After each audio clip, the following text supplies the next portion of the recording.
And when you're stuck there, like that hurts your own thinking. God, I got to make this work. What's wrong with me? I got to push harder. And you just don't realize the situation's a mess and there's no way out. The way out is to realize this is just a short chapter in your career Yeah. and you're in the wrong place at the wrong time. Hello, and welcome to the Misadventures in Marketing podcast, presented by the American Marketing Association, San Francisco chapter. I'm Steve Haney, a fractional CMO in Silicon Valley. And I'm Peter Farago, a high-tech marketing executive in the Bay Area. Each week, Steve and I come together to discuss all things in high-tech marketing. We share our own experiences running marketing teams with a special focus on technology startups, our successes, our failures, what worked and what didn't. We'll also be inviting our CMO friends and other marketing colleagues onto the show every once in a while, and hopefully impart some wisdom along the way. Peter, how are you? I'm excellent, stepping up content in a big way at the company I'm at. I was writing all weekend, so I'm in a little bit of a haze, but I feel maybe smarter. I don't know. How are you?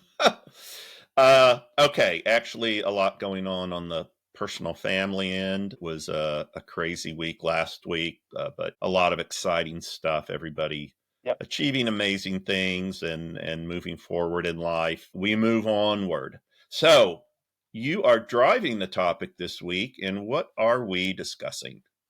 Episode 11 is entitled When the Magic's Gone or Was Never There. Maybe a subtitle was Magical Thinking, but it has to do with an age-old problem of trying to market a product that has an issue. It's either not really in demand, or it was in demand and no longer in demand, or in the startup world, you don't have what's called product market fit, or maybe you did and the market shifted. But basically, you have this expectation that marketing somehow with quote unquote messaging is just going to make it better. Have you been there ever experienced such a thing, Steve? Can I use the old adage, trying to shine up a turd? If you've come from the older consumer packaged goods world, a more staid expression is when manufacturing throws it over the wall.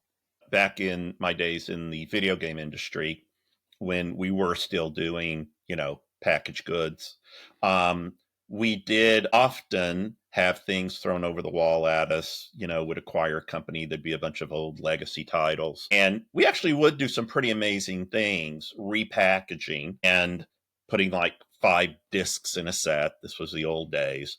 Doing a deal with a major retailer like Target or Walmart, the broader consumer retailers, not, a GameStop or even a Best Buy, and having a budget price, like get these 5 old games for $15, $10. And you could purely through marketing, meaning dealing with pricing, dealing with packaging, dealing with distribution, take products that, the shine was off of them, so to speak, and produce a really good business. So there are definitely ways a marketing team can make some exciting stuff happen. Now, of course, today, very different dynamic with everything being online and digital download and whatnot. There are a lot of startups that, looking at it from a VC perspective, somewhere about around the late B stage, early C stage, and they're referred to as zombies, where they never really found strong product marketing fit. Everybody kind of realizes that they're the walking dead. However, there are customers. The product is workable. It's not going to be the investment you put into them in the first place. Marketing sometimes is expected to take those kind of products and, say, okay, what can we do on the price, promotion, and distribution end to try to salvage something here? Would that be accurate, or am I off on a tangent? No, I mean, I've lived it too. I was at Electronic Arts, I'd mentioned before, and I was on the Sims franchise, and I did compilation packs toward the end of the life cycle of one generation of the Sims, and There you we were go. doing physical distribution too through large retailers, and I think it's just a skill set you have at a certain period of time. It's not We just aren't using those things exactly. But what I will say that I was also good at that I don't think anyone can do right now is cost accounting. I had to calculate break even and variable costs and all kinds of profit metrics to justify a business, contribution margin. And, like there's a totally different skill set because you're pitching an entire business. Today, I think one of the ways, if I can move it into more startups and a little more of the theme of this podcast, is people have heard the expression, a solution looking for a problem. So in Uh-huh. tech, because often, say, a developer or somebody can just build something, or a technology comes out that is kind of cool. It's a tech demo, is another pejorative term people use. What they're implying is that the person who built it is not in touch with the marketplace. You fail in this process that exists at these other more mature companies where you have to first present a business case. And then if the business case is approved, then you start going down the line all the way to product requirements doc and launch docs and stuff. And so usually there's a bigger process involved to make sure you're quote unquote finding a demand and then filling it instead of coming up with something and hoping it will be useful for somebody out there. And so it's a little more messy, but I still think it comes down to this basic idea that you should have a product people want. And that sounds stupidly simple, extremely hard to do. And then once you have it, keep it in that state because things change. Right now, AI is going to disrupt a lot of things, right? I think it was announced that ChatGPT is going to allow people to purchase something directly out of their chat experience, meaning you're not searching, clicking on the link, ending up at a storefront. ChatGPT will say, oh, you want to buy this right here, and you click it and you're done, all in the same session. So Right. that could disrupt an entire e-commerce thing. So my point is you could find something like Shopify is a good example because Shopify has been an amazingly successful company. And all of a sudden, this news that ChatGPT can just deliver the commerce experience all within the LLM could be quite threatening all of a sudden. So if we could step back, give me a better sense of what you think magical thinking looks like, and how do you know when it's rearing its head within the company? The problem with magical thinking, I'll say up front, is that it puts people in a strange distortion field. Mm. And even if you see things correctly and try to call it out, you could get pushed down pretty hard. I think it was Allen Ginsberg who said you have to be willing to kill your darlings. And I think, especially in a lot of tech startups, at least here in the Bay Area, we've got these brilliant engineers who, referring back to what you were saying earlier, they come up with this thing and throw it out there, and it doesn't quite have product market fit. And you coming on board with these founders and you're trying to bring in the market realities, saying, guys, you're stuck in magical thinking. We have to get out of this mode. And they don't want to kill their darling. They have this product vision, and in some sense, it works for them. And when you start bringing in, as the business guy, either sales or marketing, the realities of what the marketplace is saying back to you, you get a lot of pushback. And so the question is when you see that kind of what you're calling, I think you said delusion, I think that's a great word too, Distortion right? field, yeah. Distortion filled, right? How do you approach that founder who does not want to kill his darlings? Yeah. First off, the context you're putting us in is a good one, which is early stage with a founder. Founders have to be passionate. And there's this problem Yeah. between balancing passion and objectivity. And a lot of Silicon Valley startups, much like a director is probably the most important person on a Hollywood project. The CEO, the founding CEO, is really the most important person on the startup project. And they have run the gauntlet, usually for years, raise money, and raising money is extremely difficult. It's like a 1% of people who pitch to companies with a good pitch get like a term sheet back, right? So like Mhm. there's a lot of rejection is my point. They have to do all the initial selling. So my point is that founder is very battle hardened and knows how to passionately argue for and persuade and convince and rally people around the cause. So when you get to a certain size, the way you're saying, and maybe the original idea, the thesis is somehow off and not working, that's when you get into a challenge. When the company is a little farther along, like maybe A, B, C round, here's how I think it shows up. So how do you know you're in trouble potentially in an environment of magical thinking? Magical thinking to me is when people believe, the founder, whomever, the board, the executive team, your colleagues, people believe that marketing can somehow compensate for a Right. product that just isn't working yet. And here's how I think you'll start to feel it. You'll start hearing comments like, well, we just need better messaging, or let's just do a big launch, or can't we just make this go viral, or we just need more traffic or top of the funnel, or let's just rebrand. But the problem, if you go back through that list, if you need better messaging, the underlying problem is there's probably a churn issue. If you just say, let's do a launch, well, it's like, well, is the product getting traction or is it still buggy or incomplete? Can you make it viral? Well, on something that nobody's using or doesn't have true virality, right? Or let's drive more traffic when no one's converting. That's a leaky bucket problem. So the magical thinking is like, just do more of the thing, up front that we think will end up generating more revenue, but people don't realize that the product's not sticky, the conversion's not there. Hmm. That's when you know you're in trouble. And if you have a founder who's very persuasive and stubborn, I mean, I think to be a great leader, you have to have some of that. Burn the boats, let's go, there's no turning back. Right. Right. This episode of Misadventures in Marketing is brought to you by the American Marketing Association, San Francisco. AMASF is a member-run organization that has been serving the Bay Area marketing community for over 80 years. Through programs, events, workshops, and discussions that introduce the latest trends and developments in the industry, to networking events that bring together the best marketing minds in the region, AMASF diligently works to foster professional learning and career advancement opportunities for all of its members. Joining is easy. To become a member of AMASF, go to amasf.org. That's amasf.org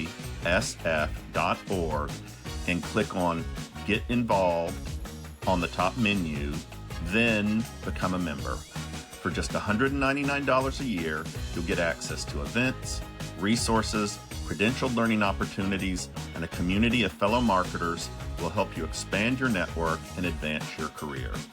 The AMASF membership, the investment you make for the career you love. Peter, could I ask you to step back? What is it about the marketing guy coming in? What unique, or gal, what is her unique skill set that enables her to see things that other folks on the management team can't see? Like, do folks like us bring to the party where we can help break the delusion and persuade people not to drink the Kool-Aid? I would say our skill set is we're in touch with the marketplace. I'll be honest with you. I want to be in touch with the market and I want to represent, quote unquote, voice of the customer and be able to go to add value to product conversations in a real way. Right. But the amount of work it takes to become an expert in a domain, because when I'm joining a company, like now I'm among a bunch of PhDs and professors who have careers in machine learning and AI and LLMs and computer science, and they're selling to a very technical audience. And so I know that I'm not going to be able to tell them, no, the customer doesn't want this, they want that. I'm not going to be able to just do that. So what happens is, for me now, for example, when I'm by myself as the marketer, there's so much to do that I sort of monitor.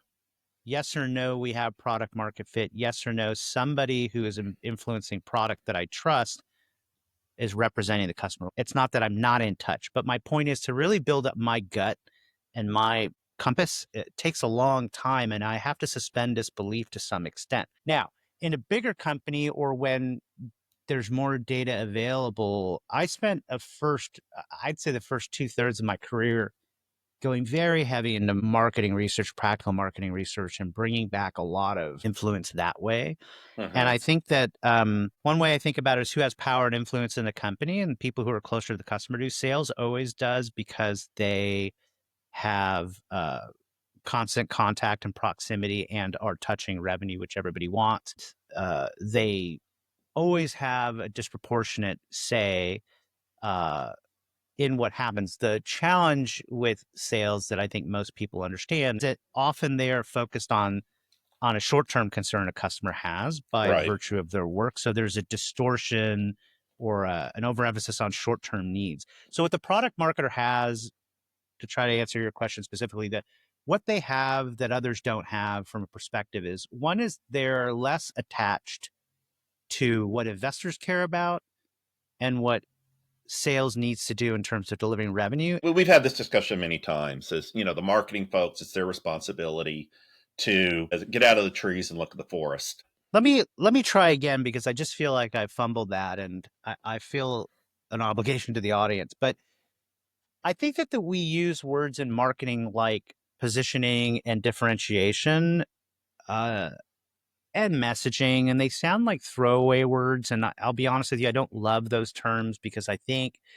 they've been so diluted. But the reality is, if you ask really, if someone's saying create urgency, let's push harder, let's spend on XYZ campaign or whatever, do the work for it. You have to ask yourself if the product is differentiated. If you have no meaningful differentiator, then it's not going to work. So you mentioned, is it data? Yes, it's data to an extent. Is it being an expert on the product? To the extent you can be, that it's practical and that no one else that you trust is doing a good enough job. Yes. I don't think you want to cede that. I think you need that point of view, but it takes time to build up in certain domains, especially if you come in like I do, sometimes not being the expert initially. And then product is blaming sales and sales is blaming marketing. I mean, you probably know you have a problem, right? If you're just constantly being asked to make things look better instead of work better, then you're probably in magical thinking land. So that's those are kind of the warning signs. Because I'm just curious what a marketer what they start seeing on the horizon that starts setting off the alarm bells. Like what are those Yeah, well, things you're seeing? Like what are those red flags or flashpoints? right. But marketing is leverage, not life support. If the product's not delivering value, no amount of storytelling, branding, or demand Yep. generation can save it. Yep. So marketing can accelerate the truth, not manufacture it. And I think if you're Oh wait, that's a willing to, great wait. Hold on. We've got to get that into the pantheon somewhere. Say it again. marketing can accelerate the truth, but not manufacture it. I love that. That's awesome. Yeah, I think that sometimes, marketers are perceived as liars and charlatans and people who will Yeah. say anything to make customers try something or whatever, want something, and we're able to use some, witchcraft. But the truth is, the way I've always marketed is, you have to find the truth. You have to find the real need, and you have to build around it. One thing I have said to CEOs before is like, look, I can promote this thing and I can get lots of people to be aware of it and I can get lots of people to try it, but I'm just going to accelerate them figuring out this product isn't very good for them. I'm going to spend a lot of the company's money burying us faster. Yeah, that idea that marketing is an accelerant. How do you deliver this news in a way that doesn't get you fired? I think it's got to be objective. Sometimes there's not a lot of time when you're in a small company. And so even now, I'm extremely diplomatic and polite with the guy I work for. And he's constantly telling me, hey, man, the sooner you figure out I don't have an ego, the better. But Right. I still hold back. That said, like you, we've talked about this openly, you and I, just over coffee. But we've both pissed people off inadvertently, of course. Oh yeah. Sometimes I'm just too blunt. I've gotten let go or had to leave. Usually it's mutual, but something's not working, right? And I'm already Yeah. looking for the next thing because that CEO relationship's so important, especially earlier stage. But one of the reasons I like smaller companies is you can cut out the bullshit and get right to the problem and acknowledge it. Here's the truth. Let's try to solve it. Let's move forward. Bigger companies have all this extra bureaucracy and packing around it in politics, but don't go in guns blazing to your boss and complaining. If you can ask a really good question and bring really good data, this might be like more of a lesson on negotiating and and diplomacy. But the short story is bring data, drop off rates, churn. Maybe there's a number of support tickets. If you can bring customer quotes, verbatims to ground, things in reality, because you'll hear a lot of, well, I just talked to the customer, they love it. And it's like, okay, but I have these 3 quotes that I've heard that are concerning and are a pattern, right? Like if someone's saying, hey, I want you to do X, Y, and Z, like big push, we got to do this, we got to get revenue, I need you to have a big campaign or whatever.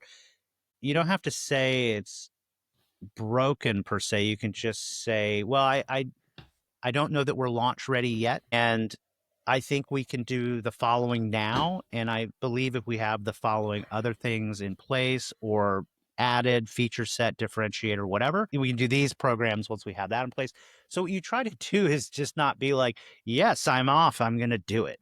Because the other challenge is like, if you are being responsible for marketing and outcomes and maybe you're just an executive and you have that real responsibility or you care to have it, you don't want to just be like, sure, everybody, I'll just do what you say. And then like 6 months later, the boat is sinking and everyone's wondering what the hell happened. And then you start blaming each other. And then you might even say, well, I kind of had a feeling that the product wasn't ready. And then people are like blaming you. Why didn't you say something? So this is something you also learn in consumer packaged goods, by the way, I'll say, that makes, I think, people savvy is when you are the vendor to a large retailer, it is always your fault. Always your fault. Yeah. Even if the buyer broke your arm and made you do something, like in the worst way, at the end of the year when they're looking at the numbers with you, they might kick you out of a multi-million-dollar account because it's quote Yep. unquote your fault. It's not a CYA attitude. It's more like you have to be willing to have tough conversations even when you're scared as hell. You have to have them the right way. You have to have them the right way, though. My point is, learn how to disagree agreeably, bring data, use customer quotes, offer this split strategy. So what you're trying to do is show that you want to move forward. Yeah. So I just think on a practical level, there's bringing the data, there's bringing the history of where magical thinking has inserted itself into various meetings and decisions. There are the diplomatic skills, approaching the rest of the management team and saying there are fundamental issues here with the product that no amount of marketing magic or sales programs is going to fix. How can we address these things? One of the notions that keeps coming up to me, and I know you and I have gone round and round Yeah. on this, but having the product manager, or in my thinking, the product marketing manager, being the CEO of the product and having what I refer to as matrix management, meaning they've got a lot of responsibility but no authority. So the product manager doesn't have anybody reporting to them. They're an individual contributor, but they have all the different functions essentially reporting into them in a dotted line. So they're not even a dotted line, right? It's matrix management. And so, you and I often talk about carrots and sticks, right? And so if you're a product manager, you're like 80% carrot because you've got to get the engineering guys to listen to you. You got to get the marketing guys, the sales guys. You got to get them all to listen to you because it's like at the end of the day, it's your product and you got to make it succeed. And feeding requirements to engineering, working with the Marcom team to get the messaging right, et cetera, et cetera. And that way, the kind of things you're talking about to achieve product market fit, if you've got that kind of structure in place, which I get the feeling right now at your current startup, you are very much playing that role. I mean, I know you're doing a lot of outbound, which that's understandable. And this is what you do really Yeah. well, Peter, if I may Thank you. say, Thank is you. that you Thank look at you. the whole business. It's kind of an affliction, honestly. It's like an OCD type trait. I don't have OCD for anyone who really has it. I'm just being colloquial and silly, but it makes life hard for me. I'm not trying to say this is what makes me great. It's actually when I bring this to an extreme, it's a problem. I have to understand the big picture often. I have to know what the total map looks like to then drop in and focus on an area. It's just I feel very disoriented when I don't have a big picture framing in place or a mental map of sorts. And I think it's possibly a personality thing or how I organize things in my head. The other thing that you said early on that does resonate with me is this idea of being I'll put it in quotes, the CEO, but being the leader of the business and the product, or a leader of the business and the product. Because I do think that magical thinking in the company and maybe this inertia or momentum we all seem to have toward the edge of a cliff and no one is Mm-hmm. able to stop it. I think that you have to have alliances. That was one of the things I was thinking of when you were talking about sales. Marketing to me, especially product marketing, sits between product on one side and sales on the other. Depending on your skill set and the stage of the company or what you're good at or how you approach your job, you can be much more product the way you said. And I do understand, by the way, the distinction between product marketing and product management and how there is tremendous overlap. And those titles do get a little bit mixed up. I think in tech software, it's pretty understood, and hardware, a product manager's role is pretty defined, and Mm-hmm. marketing tends to be more outbound. But the long story short is you do have to think about the whole business, and building up an alliance or agreement or having some trusted relationships with a good, strong product person, with a good sales leader, can make a big difference in trying to maybe talk to a CEO who is very passionate and under a lot of pressure. I think that's the other thing you have to take into consideration is some CEOs are under unrealistic Oh, pressure. I my board meetings, I called them, rock throwing contests. I mean, and I was, I was not in a good place. It was my very first startup. I had a board that they were not bad people. They were venture investors. I had another colleague, and he always said every board meeting is a new interview for the CEO job. So every time you go in, you're being assessed. Are we keeping this guy around after this board meeting? The pressure is huge. And I fully appreciate what you're saying. This episode of Misadventures in Marketing is brought to you by Peakbound Studio, the Bay Area video production house for high-impact marketing videos. Online video is quickly becoming the universal language of business and the primary medium through which marketers speak to their prospects. According to Forbes and market research firm Statista, 90% of all businesses are currently using online video in their marketing. And in 2025, 85% of those businesses will increase their spending in online video over last year. Enter Peakbound Studio. Peakbound Studio is not just another video production team. They are storytellers, visual artists, and high-tech experts rolled into one. They manage everything from the initial concept to the final edit. Your online video presence has to be responsive, vibrant, and constant to get the attention of prospects and spread your message into every corner of the marketplace. Peakbound makes sure your messages are unique, compelling, and pop in today's attention-scarce world. So whether you need brand storytelling, customer testimonials, corporate videos, or short-form social media content, Peakbound delivers videos that don't just look good, they work. Learn more at www.peakbound.studio. That's www.peakbound.studio. Peakbound Studio, the video production house that puts your online video to work. I'm not making excuses, right? I'm just trying to set the stage a little bit more for somebody who's got to play this role, like this, a marketing person who feels stuck in a place where the product is getting rushed out to market in a bigger company. Maybe you're trying to respond to a competitive threat. Maybe you're at an earlier stage startup and you feel all this pressure to go, go, go. Maybe you're more junior and experienced, or you're much newer, like the salesperson's been in place for 2 years and they and the CEO seem to be super tight and you're not, right? And so how do you come in and kind of understand the situation and try to steer it in a better way without being, without suffering organ rejection? Now, the other way you could put it, if I take all of that, wanting to get along, wanting to be light, caring so much, whatever, which is all important for reasons I'm being a little flippant. But if you just don't care, like, about anything but the truth, that could be effective too if you have a certain personality. And there's some people who are good truth bringers, and people accept it. You just can't be a real jerk at the same time. Right. Otherwise, they'll find a reason. You'll make yourself the problem, right? And your argument won't be heard. But at bigger companies, I would actually spend a lot of time thinking about the right question to ask. And so This sounds ridiculous, Mm-hmm. but sometimes the right question is the best way to go. I was working with a very smart guy who was kind of giving me this perspective once. And so I've been constantly thinking about this in my career for the last 8 years. But it's like the best question to ask because you want people to convince themselves in a way. So I was at a startup before this. I was at a series of startups. My last startup I was at, I then was very tension filled, and one of the reasons was we had high churn on a product, and there was a lot of magical thinking. It was the most magical thinking kingdom I was part of. You know, I'm trying to think about what I could have done because in that scenario, I had a salesperson that I knew before I joined, and we were great allies. And he was cool, like down to earth, saw things correctly, great partner.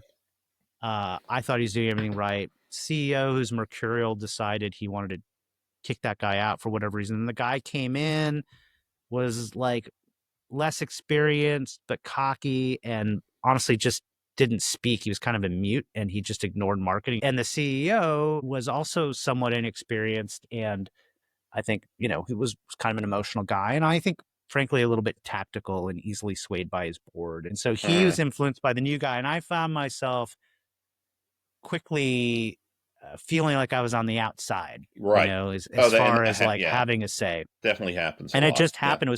And I knew the writing was on the wall. Like, funnily enough, we built really good, effective marketing and repositioned the company, but that didn't really matter. And I think that's also a bigger lesson here is that you can't work your way out of magical thinking. And I think in that case, I guess what I'm trying to figure out is if there's something I could have done differently. And if I was more of a truth sayer and I didn't care as much about trying to figure out how to maintain long-term relationships, I would have gone in much, much harsher and Well, more yeah, direct. and I mean that's a whole nother podcast topic you and I could Yeah. talk about in terms of being part of the team and being part of the vibes. The CEO not giving a crap about the actual data that you're delivering and you're delivering well. It doesn't matter because somehow you're not gelling with the team. Like the team having to gel, and it doesn't matter how great your performance is because there's this Yeah. irrational thinking going on that you're somehow not one of the guys or the gals. So, anyway, it sounds like then the one mindset shift that a marketer, and correct me if I'm wrong here, has to make to kind of see this kind of situation and respond well and being a truth teller, as you've put it, is to come with the data, ask the right questions, and then uh, diplomatically being able to work that with the rest of the executive management team, and then how you can then help feed the truth back to the product team to change the product so that we have product market fit and not understand that the burden isn't on marketing to manufacture the truth and again put a shine on the turd. Not possible. So is that the mindset shift, or would you characterize it differently? No, I think that's right. I think it starts with, I don't know, realistic self-awareness about what marketing can and can't do and being Mm-hmm. willing to educate others, even if you feel like it's limiting the perceived influence and impact a marketing group can make. You have to accept and communicate your role. And I think the reason I bring that up first is if you have a good sense of what you can and can't influence and how to do it and your role in that, then you can communicate that. And that's the foundation. Then it's about, like you said, bringing in the right data. I like to ask the questions as a tactic. This is going to sound also strange, but marketers tend to work with lawyers a lot, and I really like lawyers. Mostly, sometimes they're slowing the business down, but most of the lawyers I work with are amazing. And one thing that you learn from lawyers, really good lawyers, is they never ask a question they already don't know the answer to. So if you apply that same thinking with asking the right question, you ask that question, you let it hang, you let people refute it, this and that. And I'd say with that, I'd add, if you're in that situation, also know that sometimes there's no winning. Yeah. Sometimes it's just sometimes the answer is it's not the place for you in your career. Yeah. And that's hard. I think this is worth saying. I really don't like losing. Like in my heart, there's a shame in it. And it makes me push all the way to the end and sometimes irrationally. And I just I just think there's something wrong with me. I couldn't figure it out. Do you know what I mean? Hmm. I mean, you have talent and you have motivation and you have contribution to make, just not here right now. This isn't Yeah. the place for you. That is very hard for me anyway to sometimes see when I'm really locked in. I want to make hard things work. That's what I like to do. I want to be that person. I want to be that catalyst, and it can blind you. Yeah, for sure. All right, Peter, great episode. Do you want me to read us out? Please, yes, Steve, do us the honors. I'd like to thank our audience for listening, our editor Lorenzo Fernandez Kopak at Peakbound Studio for making us look and sound great, our marketing maven Ian Robinson Lambert for getting the word out, Julianne Barnalis, our media advisor, Ariana Azevedo for creating our wonderful brand and our graphics, and of course, the amazing Eric Widener, president of the American Marketing Association San Francisco chapter, for presenting this podcast. All right, Steve. Great episode. Thank you, sir.